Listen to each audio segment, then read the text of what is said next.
Very good morning to all of you. सुप्रभात, एक नई सुबह में आप सबका स्वागत। और मैं हूं हेमंत पराशर, आप ही का होस्ट जलौरी पास से। जलौरी लगभग 3140 मीटर की ऊंचाई पे, और पास उसे कह देते हैं जब एक पहाड़ का सीना चीर के पहाड़ की छाती पे पाँव रख के आप दूसरे पहाड़ की ओर चले जाते हैं। तो जितना मैं समझ पाया इसको कि कुल्लू ज़िले को और शिमला रीजन के साथ, या यूँ कहें कि ब्यास सर्किट को सतलुज सर्किट के साथ ये पास जो है वो जोड़ता है। तो आगे आगे वीडियो में जो आप बढ़ेंगे, और दिस इज़ द प्लेस। और ये मैप मुझे यहाँ पे लगा हुआ मिला, तो इसके बड़ी खूबसूरती से इस मैप को समझाया गया है। और जलोरी पास की जो अट्रैक्शन है, एक और रघुपुर फोर्ट का और दूसरी और सेलोसर लेक का।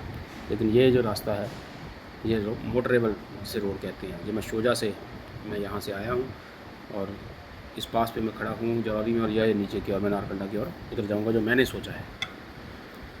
और ये यहाँ का खूबसूरत नज़ारा, जितना भी कोई कुछ दिखा ले मगर इसको यहाँ आकर ही समझना। टूरिस्ट प्लेस के हिसाब से यहाँ पे अलग अलग मॉन्यूमेंट्स लगाने की कोशिश की गई है। और ये यहाँ के लोकल कल्चर से यहाँ के मौसम बड़ा सुखद है।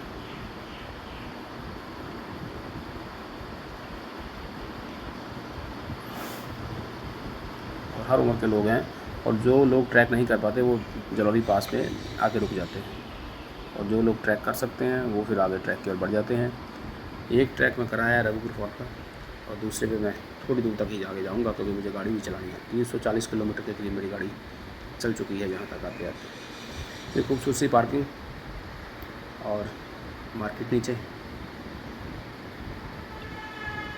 और इस टॉप पे बैठ कर हवा को आना, हवा का जाना, वो अपने आप में एक बड़ा सुखद सा अनुभव है। बात है पोल्यूशन की, सफाई की, तो जीबी में मुझे इतनी सफाई वहाँ पे नहीं मिली, लेकिन उसके उल्ट यहाँ जब मैं जलौरी में आया तो मुझे यहाँ पे इनके मनरेगा के लोकल कर्मचारी मिले, जो लेडीज़ थी और एक एक बॉटल पिक कर कर उठा रही थी। तो कहीं ना कहीं उनके मन में एक भावना थी कि यार लोग क्यों फेंक देते हैं। कुछ जगह तो उन्होंने इतना दुर्गम फेंका हुआ है जहाँ से इनको भी उठाना बड़ा मुश्किल सा है। लोकल मार्केट, लोकल लोग, और मैं यहाँ इंतज़ार करूँगा अपने लोगों का जो 2-2.5 घंटे का ट्रैक एक और करके आएंगे। और यही वो ट्रैक है जिसके ऊपर मैं कुछ कदम इनके साथ चला हूँ। अरुणाचल प्रदेश पर्यटन विभाग जो है इसे अच्छे से संजोए हुए है, और भीड़ भाड़ मनाली की, शिमला की भीड़ भाड़ से। लेकिन रास्ता यहाँ तक आने का बड़ा दुर्गम है। कोई, मैं कहूँगा कि अपनी गाड़ी लेके आने से बचे, और एचपी पर्यटन की गाड़ियाँ ही यहाँ पे ला के आनी चाहिए। ट्रैक में थोड़ा और आगे की ओर बढ़ते हैं, और फिर साथियों को बाय बाय कहकर बाकी समय यहाँ की हवा अपने पेट में भरने की कोशिश करेंगे।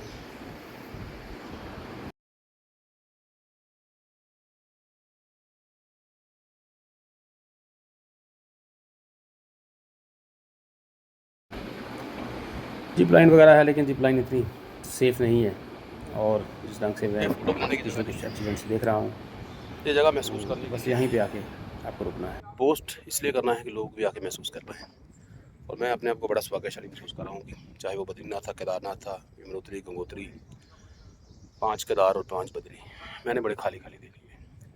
मेरी अगली जनरेशन को उसे देखने के लिए बड़ा ही संघर्ष करना पड़ेगा, और वो उतने खुले दर्शन को कर नहीं पाएंगे। लेकिन मेरी कामना है इन फॉरेस्ट से कि मेरी बेटियाँ भी और मेरे बच्चे सब इसी तरह से उसको देख पाएँ। और मैं उन्हें प्रेरित करता रहूँगा कि ज़िंदगी साथ साथ चलती है। ज़िंदगी का कहीं पड़ाव नहीं है कि आप ये हासिल करने के बाद हम आगे चलें। इसे साथ साथ ही आपको लेके जाना होगा। ढेर सारी शुभकामनाएं इस एचपी के जंगलों से।